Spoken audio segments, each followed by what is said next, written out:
누가복음 21장 34절에서 36절 말씀을 통해서 깨어 기도해야 할 이유라는 제목으로 하나님 말씀 함께 나누겠습니다. 저희 집에 반려견이 2마리가 있습니다. 다 아시죠? 교회 올 때 같이 오니까. 근데 요크샤 테리어라는 둘리는 12살이고요. 이 까만색 탄이라는 아이는 11살입니다. 우리나라 나이로 11살이니까 뭐 개들 수명으로 하면 나이가 더 많은 것 같아요. 근데 얘네들이 우리가 이제 나가려고 그러면 주일날 교회 오는 걸 아는지 우리가 나가려고 그러면 자기도 나가겠다고 그렇게 난리를 떨어요. 그래서 이제 같이 와요. 저는 될 수 있으면 예배에 방해가 되니까 그냥 놓고 오려는 생각이에요. 근데 얘네들이 너무 은혜를 사모하는 것 같아요. 교회 오는 걸 너무 사모하는 것 같아서 하여튼 데리고 오는데 오늘 민 집사님하고 같이 엘리베이터 탔어요. 집사님도 보셨어요. 얘가 엘리베이터 안에서 타니까 엘리베이터 문을 막 긁는 거예요. 아니 타고 이제 내려야 되는데 아직 문이 안 열렸는데 빨리 문 열어달라는 거예요. 나 빨리 교회 가게 빨리 문 열어달라는. 제가 그 모습을 보면서 깨달은 게 있어요. 여러분 교회 올 때 개만도 못한 사람 되면 안 되잖아요. 네? 교회 올 때 개만도 못하면 되겠어요? 사람이 얘네 얼마나 교회 오는 걸 사모하면서 교회 오는지 아세요? 여러분 주일이니까 아유 오늘 주일이네 어쩔 수 없이 교회 가야 되네 안 가면 눈치 보이고 아유 가기 싫은데 오늘은 좀 찝찝한데 아니 그런 마음으로 교회 오면 물론 하나님 은혜 주실 수도 있겠지만 성경에 뭐라고 그랬어요? 사모하는 자에게 만족함을 주시고 줄인 자에게 좋은 것을 채워주시는도다. 교회 오면 집에서 나가는 순간부터 아니 저는 토요일 준비하면서부터 하나님의 은혜를 구하는 거예요. 우리 안 권사님이 토요일날 문자를 넣어요. 구역 보고 하면서 문자를 이제 주십니다. 그럼 제가 답글을 달아요. 근데 꼭 이제 이런 답글을 많이 달아요. 권사님 내일도 은혜 충만하도록 기도해 주세요.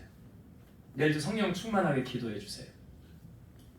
그러니까 뭐예요? 그 마음의 준비 자세부터 하나님 보시는 거예요. 여러분 하나님이 누구에게 은혜를 주실까요? 준비된 자에게, 사모하는 자에게. 내가 주일날 교회 올 때 여러분 어떤 그릇을 준비하고 오느냐 그 그릇만큼 하나님 채워주시는 거예요. 작은 종재기 요만한 제 그릇 요만해요. 여기다 은혜 폭포수같이 채워주세요. 그럼 여기다 폭포수 같은 은혜를 채우면 얼만큼 채워져요? 종재기만큼. 근데 내가 큰 대접을 가지고 이 사모하는 큰 대접을 가지고 이렇게 가면 하나님이 이만큼 채워주실 거 아니에요. 그러니까 주일날 교회 올 때 그냥 오지 마시고 기대감을 가지고 하나님 내게 주실 은혜를 내 문제 해결해 주실 거야. 나는 오늘 예배를 통해서 하나님 만나고 나 응답받고 갈 거야. 이런 마음으로 오셔야 돼요. 그리고 또 한 가지 우리 개들을 보면서 가끔 이제 놓고 그냥 나올 때가 있어. 제 아내나 뭐 이렇게 약속 있거나 그래 개들 못 데리고 나가잖아요. 나가고 싶대요. 근데 안 돼. 들어가 있어. 그러면 갔다 와서 이렇게 보면 개들이 쉬판이 있어요. 쉬하는 데가. 근데 거기다 안 하고 다른 데다 쉬를 해놓는 경우가 있어요. 그게 뭐예요? 삐졌다는 거죠.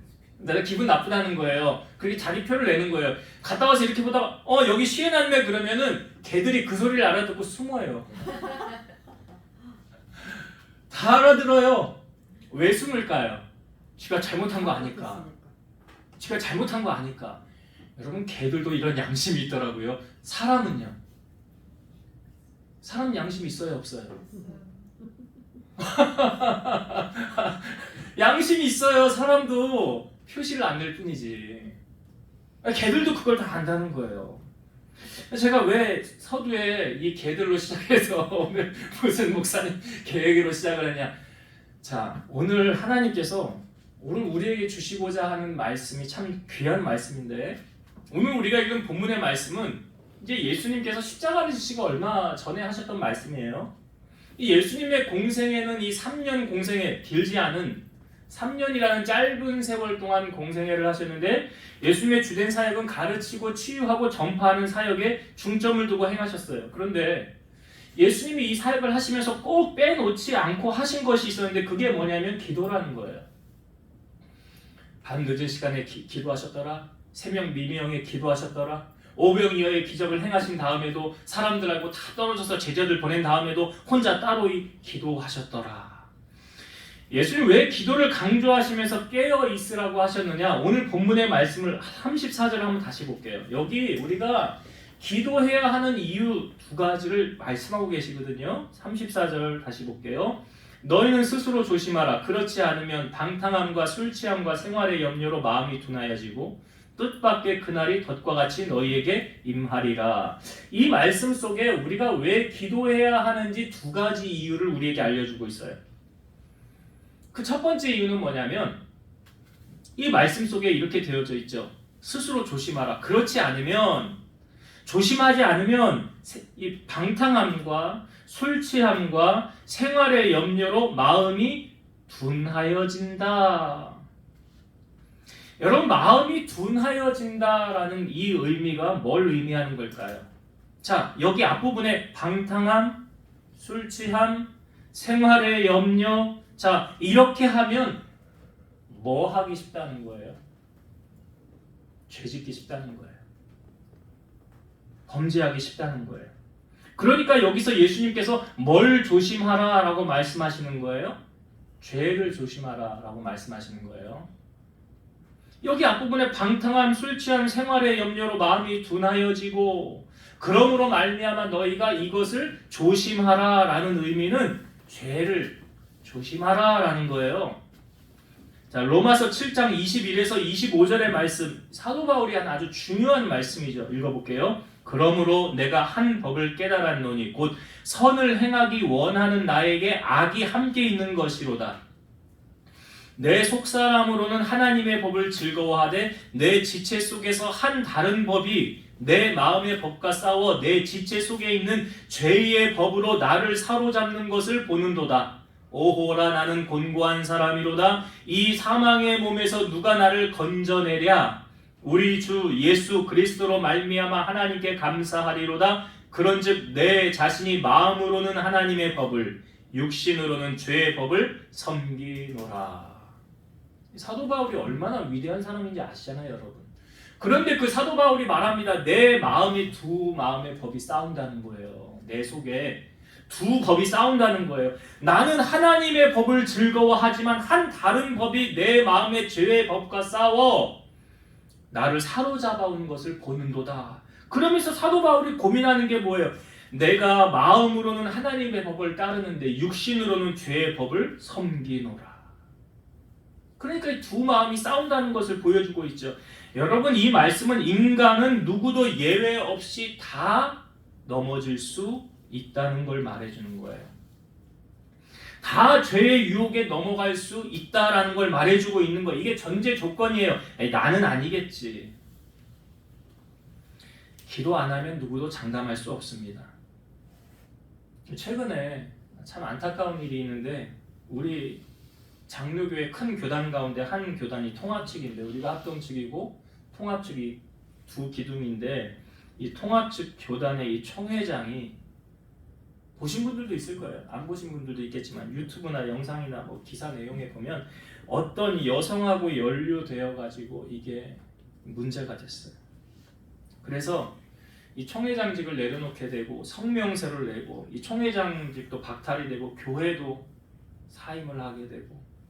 근데 문제는 그다음에 그 가족들 어떻게 볼 거냐고요. 남은 생에 어떻게 살 거냐고요. 우리 잘 아는 여러분 그 지금은 고인이 된 고 이성균 배우. 그 왜 그렇게 된 겁니까? 잘못된 여성 만나서 그렇게 된 거 아니에요? 시작이 연류가? 스스로 목숨 끊은 거 아닙니까? 예수님을 은 30에 팔아먹은 가룟 유다는 돈에 눈이 멀어서 그렇게 된 거죠. 그래서 성경은 분명히 이렇게 말해요. 욕심이 잉태한즉 죄를 낳고 죄가 장성한즉 사망을 낳느니라. 야고보서 1장 15절. 여러분, 마귀가 어느 정도로 믿는 자를 넘어지게 하려고 하느냐, 우리를 범죄의 소굴에 몰아가려고 하느냐. 자, 고린도후서 11장 14절 하반절부터 15절입니다. 사탄도 자기를 광명의 천사로 가장하나니 그러므로 사탄의 일꾼들도 자기를 의의 일꾼으로 가장하는 것이 또한 대단한 일이 아니니라. 그들의 마지막은 그 행위대로 되리라. 사탄이 변장을 한대요. 뭘로? 광명의 천사로. 왜 변장하는 이유가 뭐래요? 믿는 자를 넘어뜨리려고. 믿는 자를 넘어뜨려요. 여러분, 사탄은 자기가 자기의 마지막 결말이 지옥 가는 거 알아요. 그러니까 혼자 가는 게 너무 억울하니까 믿는 자를 건드려서 넘어뜨리려고 하는 거예요.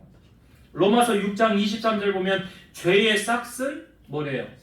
사망이래잖아. 죄의 값은 사망이래잖아요. 예수님의 마음에 합한 자라고 칭함을 받았던 사람 누구예요? 다윗이죠. 이는 내 마음에 합한 자라 사도행전 13장 22절에 기록되어져 있잖아요. 그런데 다윗의 인생에 있어서 지우고 싶은 과거가 있다고 한다면 아마 이 사건일 거예요. 사무엘하 11장 2절 저녁 때에 다윗이 그의 침상에서 일어나 왕궁 옥상에서 거닐다가 그곳에서 보니 한 여인이 목욕을 하는데 심히 아름다워 보이는지라. 다윗의 궁이 높을 거 아니에요. 그러니까 높은 데서 이렇게 보니까 목욕하는 여인이 보였다는 거죠. 볼 수 있잖아요. 내가 보고 싶어 본 거 아니니까 우연히 볼 수 있잖아요. 그런데 성경이 이렇게 말하죠. 심히 아름다워 보이는지라. 근데 여기까지는 솔직히 다윗이 잘못한 거 없어요. 우연이니까. 그런데 그 다음이 문제죠. 다윗이 사람을 보내서 그 여인을 뒷조사하게 합니다. 이 집안 좀 알아봐라. 이 여인은 어떤 사람인가 알아봐라. 우리야의 아내인 밧세바라는 여인입니다. 우리야? 우리 군인이구나. 우리 나라 위에서 일하는. 그래서 다윗이 그 여자를 데려와요. 동침을 합니다. 임신을 하게 돼요. 그리고 밧세바가 임신했다는 소식을 다윗에게 전합니다. 그러니까 다윗이 어떻게 하냐면 야 우리야 전쟁터에 있는 우리야 나오라 그래. 일로 나오라 그래. 그래서 우리야하고 같이 술을 따라주면서 술을 먹이고 야 너 전쟁하면서 많이 힘든데 내가 포상휴가 줄게. 너 집에 가서 좀 쉬고 나중에 다시 나와라. 술을 먹여서 집을 돌려보내려고 하는데 우리야가 집에 안 가는 거예요.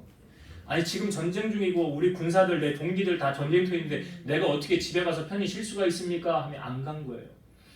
다윗의 말을 안 들었잖아요. 다음날 다윗이 또 불러요. 또 술을 먹이면서 야 너 힘든데 집에 가서 좀 쉬어라. 그리고 나중에 내가 부르면 다시 나와. 근데 얘가 또 들어가지 않는 거예요. 우리야가. 얼마나 거기 충심입니까? 그렇죠. 나라를 사랑하고. 그런데 다윗의 말을 안 들으니까 다윗이 편지를 씁니다. 그리고 이 편지를 요압, 군대 장관 요압에게 전해주는 거예요. 편지 내용은 이런 거였어요. 야 전쟁하다가 우리야를 전쟁터 맨 앞에 내보내고 너희들은 뒤로 다 빠져라. 내용이 보니까 그런 거예요. 그래서 이 군대 장관 요압이 다윗 시키는 대로 하죠. 우리야 전쟁터 맨 앞에서 싸우다가 죽었어요. 그리고 요압이 이제 그 통보를 알린 거죠. 우리야가 전쟁터 맨 앞에서 싸우다가 죽었습니다. 그랬더니 알았다, 괜찮다 하고 그냥 덮는 거예요, 이 일을. 그리고 나서 나단 선지자가 다윗에게 와서 이렇게 말하죠. 어떤 부자가 있었는데 손님이 왔는데 가난한 집에 양 한 마리 전부인 그 양을 가져다가 그 부자가 손님을 청했습니다. 그랬더니 그렇게 나쁜 사람이 어디냐고. 지 재산도 많은데 말이야. 왜 가난한 집에 양 한 마리 있는 거를 뺏어다가 왜 손님을 청하냐고. 그랬더니 나단 선지자가 그 사람이 바로 당신입니다라고 말하잖아요. 그 사람이 바로 당신이래. 그렇게 나쁜 놈이 어디냐고 했는데 자기가 자기 욕을 하고 있는 거예요. 그 다음에 나단 선지자를 통하여 하나님께서 다윗에게 하신 말씀을 제가 읽어볼게요. 하나님의 말씀을 나단 선지자가 대언하는 거예요. 다윗에게. 내가 너를 이스라엘 왕으로 기름 붓기 위하여 너를 사울의 손에서 구원하고 내 주인의 집을 내게 주고 네 주인의 아내들을 네 품에 두고 이스라엘과 유다 족속을 너에게 맡겼느니라. 만일 그것이 부족하였을 것 같으면 내가 너에게 이것저것을 더 주었으리라. 그러한데 어찌하여 네가 여호와의 말씀을 업신여기고 나 보기에 악을 행하였느냐. 네가 칼로 햇사람 우리야를 치되 암몬 자손의 칼로 죽이고 그의 아내를 빼앗아 네 아내로 삼았도다. 이제 네가 나를 업신여기고 햇사람 우리야의 아내를 빼앗아 네 아내로 삼았은즉 칼이 네 집에서 영원토록 떠나지 아니하리라. 보라, 내가 너와 네 집에 재앙을 일으키고 내가 네 눈앞에서 너의 아내를 빼앗아 네 이웃들에게 주리니 그 사람들이 네 아내들과 더불어 백주에 동침하리라. 너는 은밀히 행하였으나 나는 온 이스라엘 앞에서 백주의 이 일을 행하리라.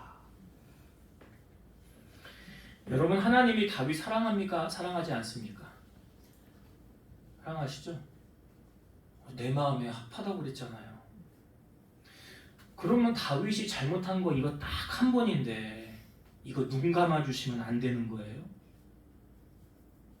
이거 딱 한 번 잘못했거든, 다윗 인생에? 성경이 그렇게 말하고 있잖아요.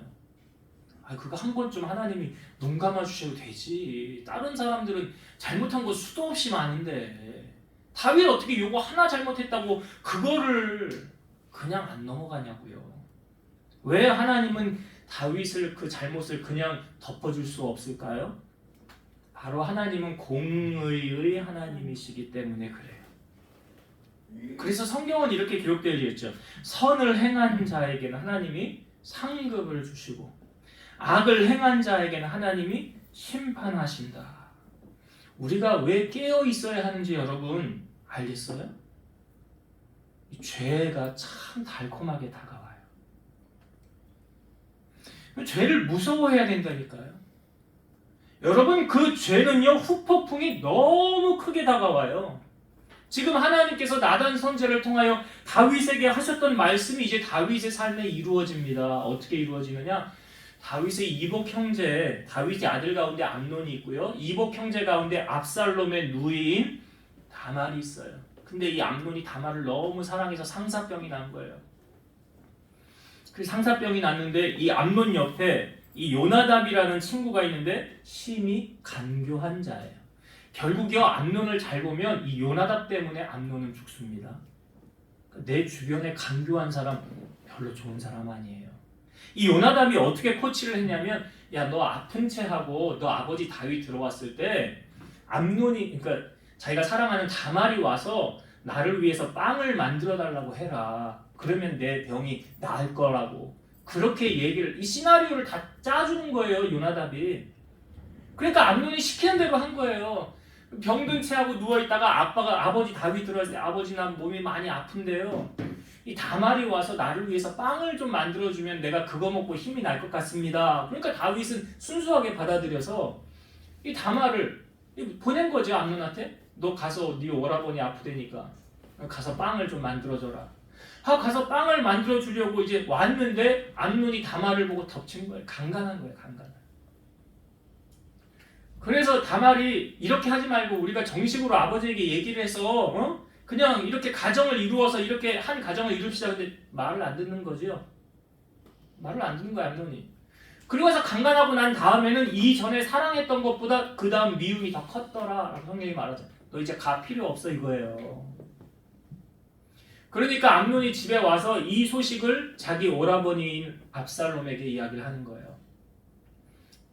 그러니까 집에 가만히 있고 내가 다 알았으니까 시간이 만 2년이 지난 다음에 압살롬이 이 양털 깎는 건 그 잔치거든요. 양털을 깎을 때 아버지 다윗을 청합니다. 내가 안 갈련다.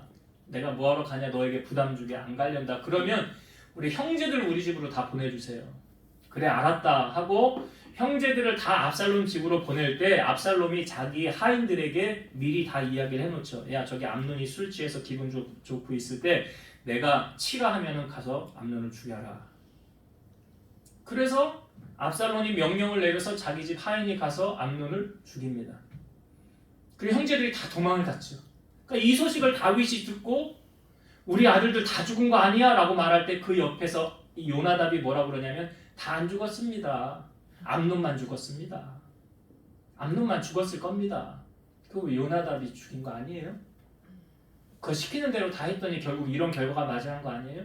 그래서 다윗이 이 집안에 자식들끼리 칼부림 났죠. 강간 사건이 있었죠. 압살롬은 도망을 갔어요. 그러다가 나중에 요압이, 군대장관 요압이 다윗을 설득해서 압살롬을 다시 오게 해서 이제 화해를 하게 합니다. 압살롬이. 압살롬하고 이제 다윗하고 화해를 하고, 그런데 그 다음에 어떤 일이 일어나면 이 압살롬이 반역을 일으키죠. 모든 백성들의 민심이 이제 압살롬에게로 다 오게 되었고, 이 다윗은 그 소식을 듣고 불이 나게 도망을 가게 되는 거예요. 불이 나게 도망을 갑니다. 근데 다윗이 도망을 갈 때 다윗 옆에 누가 섰느냐라고 말할 때 아히도벨이 다윗 옆에, 이제 압살롬 옆에 있습니다라고 말하니까 다윗이 도망을 가면서 이렇게 하나님 앞에 기도해요. 하나님, 아히도벨의 계략을 무력화시켜 주세요. 어리석게 해 주세요. 왜 그랬냐면 이 다윗이 저걸 아는 거예요. 아히도벨을 아는 거예요. 잘 아는 거예요. 왜냐하면 그 전에 아히도벨이 시키는 대로 이렇게 전쟁을 하면 백전백승했다는 거예요. 그러니까 모략가라는 거죠. 이거 시키는 대로 하면 전쟁에서 이겼다는 거예요.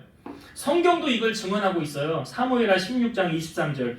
그때의 아히도벨이 베푸는 계략은 사람이 하나님께 물어서 받은 말씀과 같은 것이라 아히도벨의 모든 계략은 다윗에게나 압살롬에게나 그와 같이 여겨졌더라.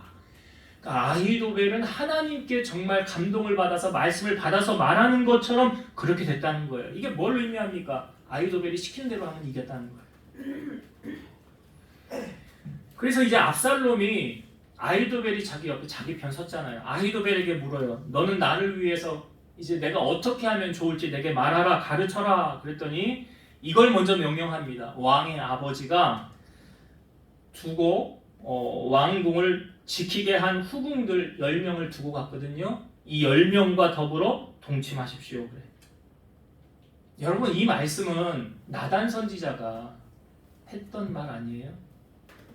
하나님의 말씀이잖아요. 아까 나단 선지자가 다윗에게 뭐라고 그랬어요? 이제 네가 나를 업신여기고 햇사람 우리의 아내를 빼앗아 네 아내로 삼았은즉 칼이 내 집에서 영원히 떠나지 아니하리라 라고 말씀하셨고요. 그 다음에 또 이 말씀하셨잖아요.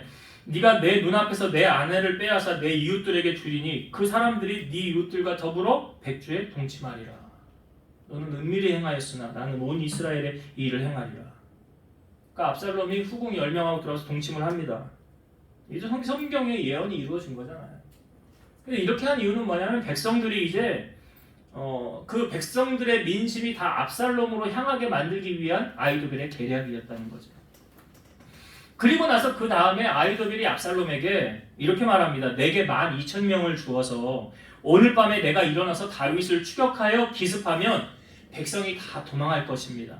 내가 다윗 왕만 쳐 죽이고 모든 백성을 당신에게 돌아오게 하겠습니다.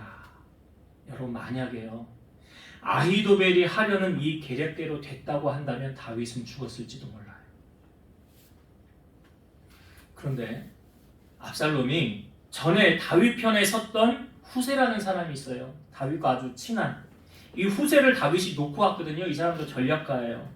근데 다윗이 나오려고 할 때 후세가 따라 나오려고 할 때 다윗이 이렇게 말합니다. 너는 성읍으로 돌아가서 압살롬에게 이렇게 말하라.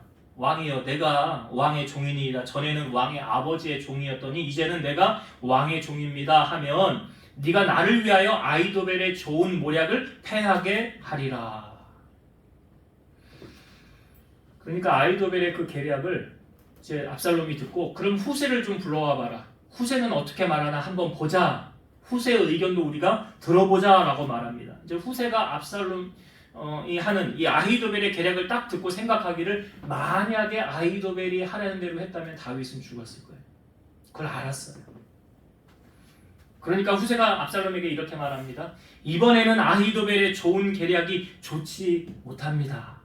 다윗은 용사 아닙니까? 그럼 도망을 가다가도 언제 닥칠지 모르는 그것을 대비해서 다 준비하고 있을 것입니다. 지금 가서 덮치면 우리에게 오히려 위험이 닥칠 것입니다. 라고 후세가 말하니까 사람들이 다 누구의 말을 따르게 되었느냐? 후세의 말을 따르게 됐어요. 이게 사무엘하 17장 14절.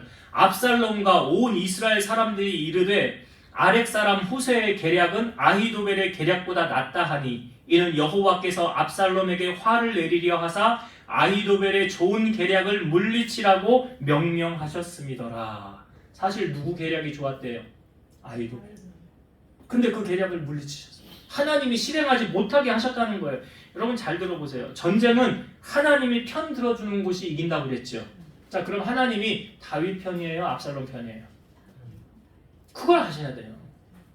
하나님이 다윗 편이라는 거예요. 다윗이 지금 전에 행한 죄로 인해서 고난을 당하지만 하나님께서 다윗을 영원히 버리지 아니하시고 다시 회복시키시죠. 진노 중에라도 긍휼을 잊지 않으시는 하나님이에요. 하박국 3장 2절 여호와여 내가 주께 대한 소문을 듣고 놀랐나이다. 여호와여 주는 주의 일을 이 수년 내에 부응하게 하옵소서. 이 수년 내에 나타내시옵소서. 진노 중에라도 긍휼을 잊지 마옵소서. 군대를 가면 줄을 잘 서야 된다고 그래요. 군대 다녀오신 분들은 이걸 알 거예요. 왜 줄을 잘 서야 돼? 아니 어느 줄을 딱 잘라갖고 여기부터 여기까지는 뭐 여기부터 여기까지는 뭐 이게 줄이 딱딱 나뉘어서 일을 시키거나 아니면 선착순 몇 명 할 때도 줄 서서 하거든요. 그걸 운이 좋다라고 말하지만 그 운이 아니에요. 그 하나님의 계획이에요. 지금 다윗과 압살롬이 이렇게 편에 나누어서 서지 않습니까? 어느 편에 선 사람이 지혜로운 사람일까요? 아히도벨 편에, 그러니까 압살롬 편에 서야 될까요? 다윗 편에 서야 될까요? 다윗 편에 서야 되는 거예요. 이 지금 아히도벨이 압살롬 편에 섰잖아요. 이 아히도벨 결말이 어떻게 되는 줄 아십니까? 사무엘하 17장 23절 아히도벨이 자기 계략이 시행되지 못함을 보고 나그의 안장을 지우고 일어나 고향으로 돌아가 자기 집에 이르러 집을 정리하고 스스로 목매어 죽음에 그의 조상의 묘에 장사되니라. 아히도벨 어떻게 됐다고요? 고향으로 돌아가 스스로 목매어 죽었더라. 그럼 반역을 일으켰던 압살롬은요? 압살롬은 어떻게 됐느냐? 자, 압살롬이 전쟁을 하다가 다윗의 부하들과 마주쳤을 때 도망을 가다가 이 상수리 나무가 번성한 위에 이렇게 나무가 번성한데 이 노새를 타고 가다가 압살롬의 머리가 상수리 나무에 걸리게 됩니다. 그리고 노새는 빠져나가요. 그러니까 머리에 이 나무에 걸려서 대롱대롱 매달려 있는 벽이 된 거예요. 자, 그때 이 압살롬이 어떻게 되냐면 이 요압 군대장관 요압이 와서 압살롬을 창으로 찔러서 죽입니다. 근데 다윗이 그 전에 전쟁을 하면서 압살롬에게 좀 긍휼을 베풀어 달라고 그 말은 뭐냐면 죽이지 말고 좀 살려서 데려왔으면 좋겠다라는 말을 했어요. 근데 요압이 죽여요. 근데 이 압살롬이 왜 죽게 되었습니까? 원인은 뭐 때문에 죽은 거예요? 하나님 뭐 심판하려고 하신 건 맞지만 머리 때문에 그런 거예요. 자, 사무엘하 14장 25, 26절 이거 쉬운 현대어 성경으로 읽어볼게요. 온 이스라엘에서 압살롬처럼 잘생긴 미남자는 아무도 없어서 누구나 그의 준수한 용모를 칭찬하였다. 그는 머리끝에서 발끝에 이르기까지 흠 하나 없었다. 특별히 그의 머리카락은 숱이 많고 길기도 해서 무거운 머리채를 해마다 한 번씩 잘라내게 되었는데 그의 머리카락은 깎을 때마다 왕궁 저울로 200세겔이 더 나왔다. 200세겔은 약 2kg이다. 그러니까 머리를 잘랐는데 머리가 2kg가 됐다는 거예요. 머리 다듬어 자른 머리가. 여러분 압살롬의 머리카락은요 그의 시그니처예요. 그의 자랑이에요. 근데 아이러니하게도 압살롬이 그 머리카락 때문에 매달리게 되었고 결국 요압이 압살롬의 심장을 찔러 죽게 되었다는 사실이죠. 성경은 섰다 하는 자는 넘어질까 조심하라. 자랑하는 자는 주 안에서 자랑하되 뭘 자랑하라고 했습니까? 나의 약함을 자랑하라고 했어요. 세상에서 제일 꼴불견이 누굽니까? 어떤 사람입니까? 잘난 척하는 사람 아니에요? 그렇게? 꼴불견이에요. 진짜 잘난 사람은요 자기 입으로 자기 자랑하지 않아요. 알잖아요. 다. 왜요? 말하지 않아도 아니까. 내가 잘난 걸 주위에서 다 그렇게 인정을 하거든요. 잠언 27장 2절 타인이 너를 칭찬하게 하고 내 입으로는 하지 말고 외인이 너를 칭찬하게 하고 네 입술로는 하지 말지니라. 내가 내 자랑하는 거 꼴불견. 남이 내 자랑하는 거 좋은 거. 그렇게만 하시면 돼. 여러분 내가 자랑하는 그것이요 내가 장점으로 여겼던 그것이 나를 망칠 수 있다는 사실을 기억하셔야 돼요. 늘 겸손하셔야 돼요. 성경은 말하잖아요. 교만은 패망의 선봉이요 겸손은 존귀의 앞잡이라. 잘 알잖아요. 이 전쟁이 이제 압살롬이 죽음으로 전쟁이 끝나게 되었죠. 그리고 다윗은 다시 복귀하게 되었습니다. 자, 여러분, 다윗의 인생에 왜 이런 일을 겪어야 했습니까? 바로 죄의 결과예요. 왜 예수님께서 스스로 조심하라, 그렇지 않으면 방탕함과 술 취함과 생활의 염려로 뭐 하게 된다? 죄 짓게 된다. 죄 짓게 된다. 죄 지면은 그 다음에 어떻게 된다고요? 다윗 생각하세요.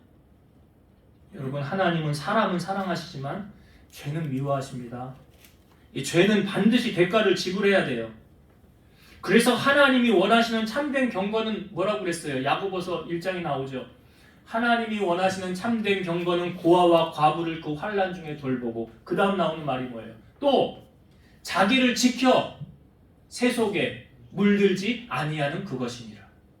이게 뭐예요? 쉽게 말하면 죄 안 짓는 거예요. 죄의 자리에 가지 않는 거예요.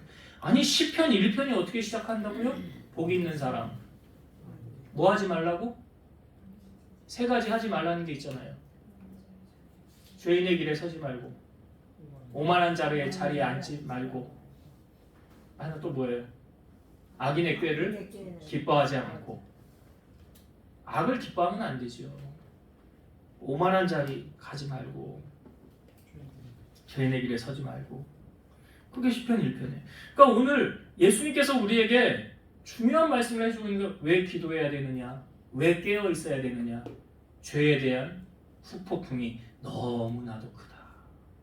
이거 알면 여러분, 죄가 달콤하게 다가오지만 죄를 떠나야 돼요.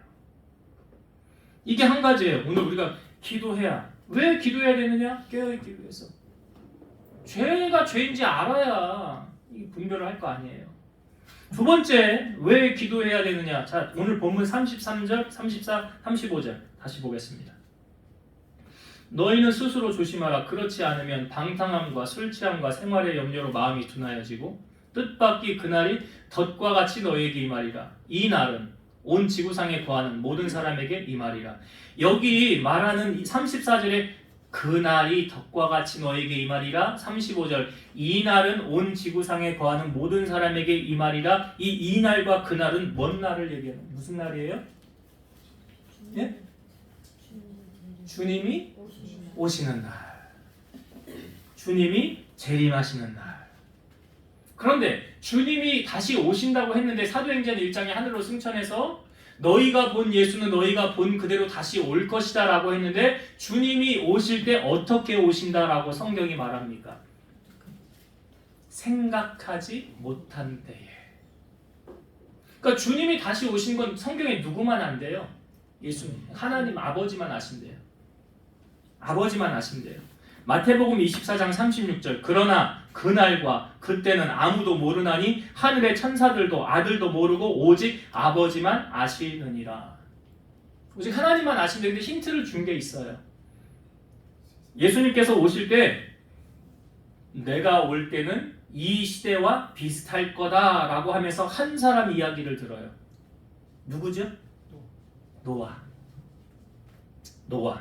마태복음 24장 38, 39절 홍수 전에 노아가 방주에 들어가던 날까지 사람들이 먹고 마시고 장가들고 시집가고 있으면서 홍수가 나서 그들을 다 멸하기까지 깨닫지 못하였으니 인자의 임함도 이와 같으리라.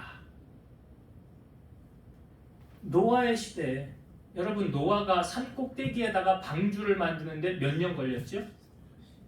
120년. 방주 짓는 기간이 120년. 그건 다른 말로 말해서 백성들로 하여금 하나님 앞에 돌아올 수 있는 기한을 준 거예요. 몇 년? 그렇지, 120년.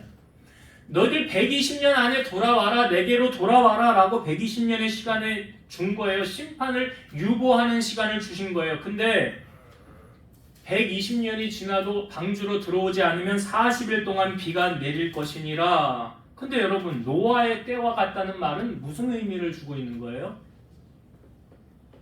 오늘날에 이 땅 위에 교회가 많아요, 적어요? 여러분 생각하기에. 그때 방주는 하나밖에 없었잖아요. 그럼 이 땅 위에 교회가 왜 이렇게 많아요? 왜? 빨리 교회로 들어오라는 거 아니에요? 방주로 들어오듯이? 아, 나는 주변에 교회가 없어서 교회 가고 싶은데 교회가 없어서 교회를 못 갔어요. 이런 핑계가 하나님 앞에 통할까요? 안 통하죠. 유예 기간을 지금 두신 거예요. 노아의 때와 같다는 것은 노아가 방주를 만드는 120년 동안 기간을 두었던 것처럼 오늘날의 이 땅에 많은 교회를 하나님이 세워주시고 지금 기한을 두고 계시는 거예요. 마태복음 24장 30, 31절 그때 임자의 징조가 하늘에서 보이겠고 그때의 땅의 모든 족속들이 통곡하며 그들이 인자가 구름을 타고 능력과 큰 영광으로 오는 것을 보리라.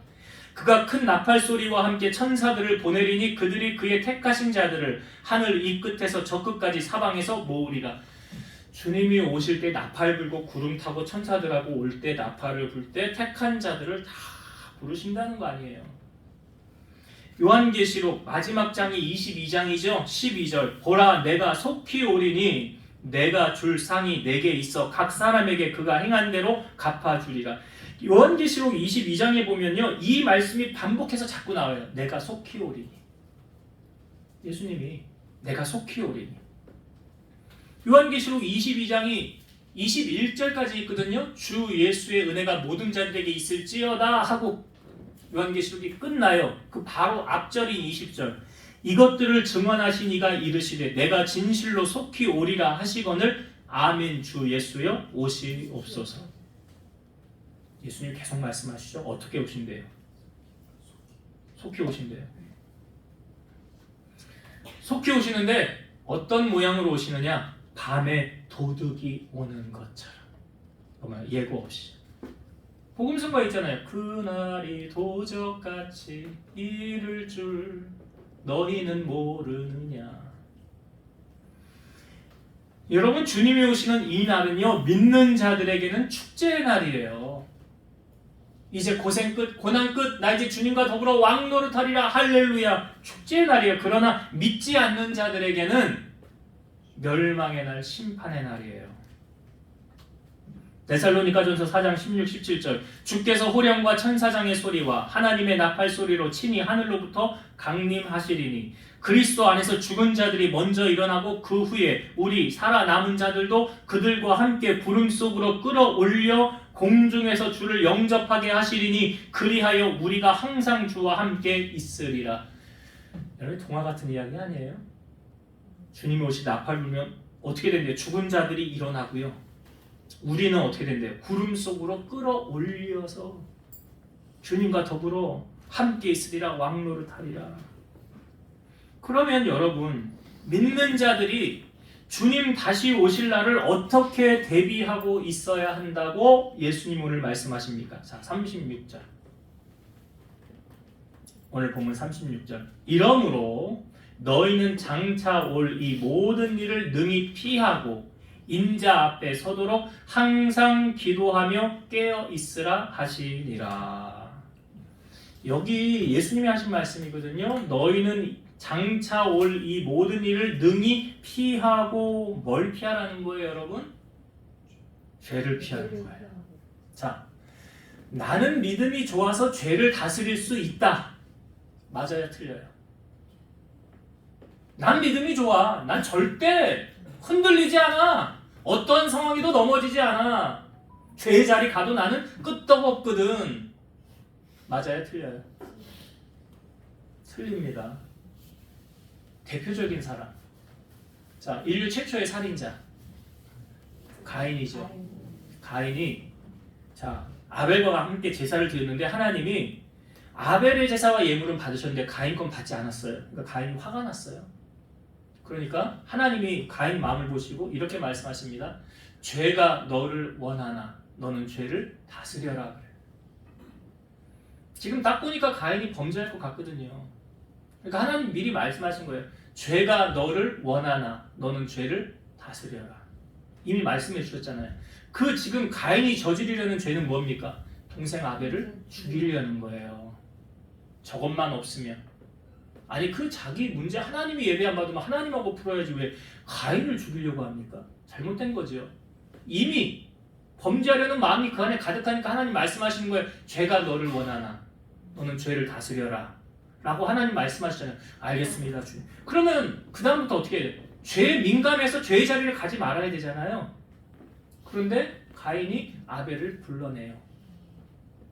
그러니까 아벨이 나와요. 들에서 가인이 아벨을 쳐서 죽여요. 살인죄를 저지른 거 아니에요.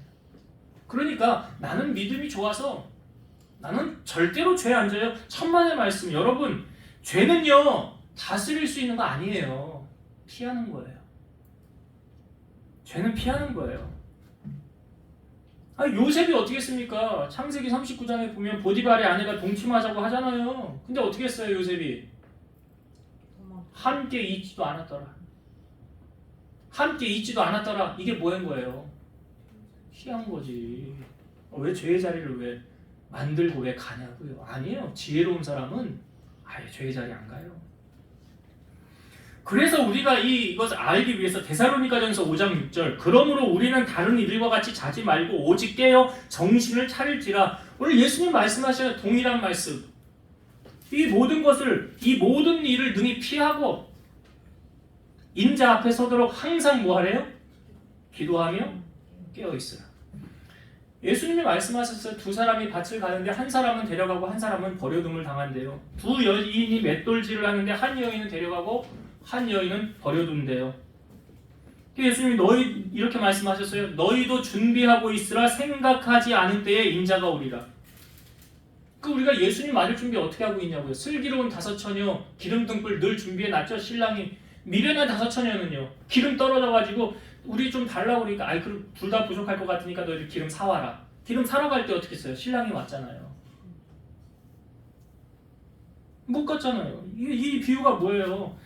그러니까 신랑이 언제 올지 아무도 모르잖아요. 그런즉 깨어있으라. 그날과 그때는 알지 못하느니라. 그러니까 이게 뭐 하라는 거예요? 깨어서 뭐 하라고? 기도하라고. 깨어서 기도하라고요. 주님 맞을 준비하고 있으라고. 이제 말씀의 결론을 맺을게요. 말세를 살아가는 우리 아닙니까? 지금 우리가 말세를 살아가고 있잖아요. 여러분, 이 땅에서의 삶이 전부가 아니죠. 성경은 분명히 말하죠. 한 번 죽는 건 사람에게 정한 것이요 그 후에는 심판이 있을 것이다. 하나님께서 원하시는 경건의 삶, 지금 우리가 살아가는 세상은 참 죄 짓기 쉬운 세상이에요. 그래서 우리가 구별된 자로 살아가야 되고 죄와 타협을 하는 게 아니라, 여러분, 죄는 어떻게 다가온다고 그랬어요? 달콤하게. 아주 유혹을 합니다. 그런데 그 죄로 말미암아 넘어지고 나면 그 다음에 뭐가 따라와요? 심판이, 파멸이, 그 혹폭풍이 우리는 다윗을 통하여 봤어요. 그렇기 때문에 우리는 진리 안에서 행해야 되고요. 하나님이 내가 거룩하니 너희도 거룩하라 라고 말씀하셨어요. 거룩함을 유지하는 비결은 말씀과 기도로 거룩해진다고 그랬어요. 그러니까 이 세상에 있는 것들을 사랑하지 말라라고 하셨고, 이 세상을 사랑하면 하나님의 사랑이 그 안에 없다고 그랬어요. 그러니까 하나님을 사랑하면 사랑할수록 세상은 시시해지는 거예요. 세상은 미워지는 거예요. 근데 반대로 세상이 가까우면 가까울수록, 달콤할수록 하나님의 사랑은 점점 멀어지고 있다는 것을 여러분 아셔야 돼요. 죄는 우리가 다스릴 수 있는 게 아니에요. 분명히 가인을 통하여 하나님이 말씀해 주셨잖아요. 그런데 죄를 다스렸어요? 못 다스렸어요. 여러분, 죄는 피하는 거예요. 죄의 자리는 머무는 게 아니에요. 요셉처럼 하는 거예요. 떠나야 되는 거예요. 그래서 하나님이 기뻐하는 자리에 머무르는 자가 돼야 돼요. 그래서 복 있는 자가 되기 위해서 시편 1편에서 1편을 다 묵상하면 좋지만 1편 앞부분에 1절과 2절 묵상하세요. 악인에게, 죄인의 길, 오만한 자의 자리, 하나님 기뻐하는 거 아니에요. 하나님의 말씀을 묵상하고 순종한 자에게 형통한 축복이 주어진다. 그렇기 때문에 오늘 주님이 주셨던 말씀, 방탕함, 술 취함, 생활의 염려로 마음이 둔해진다. 이러므로 말미암아 뭘 저지를 수 있다? 죄를. 죄는 배격해야 돼요. 멀리해야 된다. 이것을 구별하기 위해서 뭐 해야 된다는 거예요? 기도해야 된다는 거예요. 두 번째, 우리가 왜 기도해야 되느냐? 주님 맞을 준비 여러분 어떻게 하고 있습니까? 뭐 안전불감증이라고 그래가지고 수해로 인해서 또 재해난데 또 재해가 나는 경우들 많잖아요. 신앙생활도 여러분 나중에 미루다가 하지 마시고 기회 있을 때, 아니 주님이 언제 갑자기 도적같이 오신대잖아요. 근데 영생과 영벌이 있잖아요. 여러분 한번 생각해 보세요. 죽지 않고 영원히 고통만 당하는 곳에 있다. 생각만 해도 끔찍하지 않아요? 죽을 수 있다고 죽지도 못해요. 계속 고통만 당하는 곳에 그 지옥에 갈 거냐? 예수 안 믿으면 그렇게 되는 거죠. 그러나 예수 믿으면, 그래서 성경은 고린도후서 6장 12절 보라 지금은 은혜 받을 만한 때요. 보라 지금은 구원의 날이로다. 성경은 내일이라고 말하지 않아요. 지금이에요. 여러분 참 안타까운 건 여러분들만 여기 앉아서 우리 다 천국 가면 좋겠죠? 아니에요? 아닙니까? 여러분 생각나는 사람들 있죠? 그러게 때를 미루지 마시고 아무 때나 기한이 계속 주어지는 거 아니에요. 부적같이 오신대잖아요. 그러니까 다른 보험은 다 들어놓고도 천국 보험 못 들지 마시고 천국 보험 드셔서 꼭 기도로 깨어서 주님 맞을 준비하고 살아가는 여러분들 다 되시기를 주의 이름으로 축원드립니다. 기도하시겠습니다. 우리를 향하여 주님이 사랑하셔서 왜 기도해야 하는지 말씀해 주셨습니다. 방탕함, 술 취함, 생활의 염려로 마음이 둔하여지고 뜻밖의 그날이 가까움을 본다고 하였습니다. 죄로 인하여서 하나님과 막혀 있다고 한다면 우리 사랑하는 성도들 모든 죄악을 허물어 주시고 용서하여 주시고 늘 깨어서 죄를 배격하고 하나님이 기뻐하시는 자의 편에 설 수 있는 우리 성도들 되게 하옵소서. 또한 주님이 오실 날이 멀지 않았음을 노아의 때와 같다고 했습니다. 사랑하는 성도들이 보라 지금은 은혜 받을 만한 때요 보라 지금은 구원의 날이로다 하였사오니 나만 천국 가면 끝나는 문제가 아니라 내 주변에 죽어가는 영혼들, 안타까운 영혼들, 그들을 주님 품으로 인도하여 함께 구원을 받을 수 있는 저들이 될 수 있도록 은혜 베풀어 주옵소서. 예수님 이름으로 기도드리옵나이다. 아멘.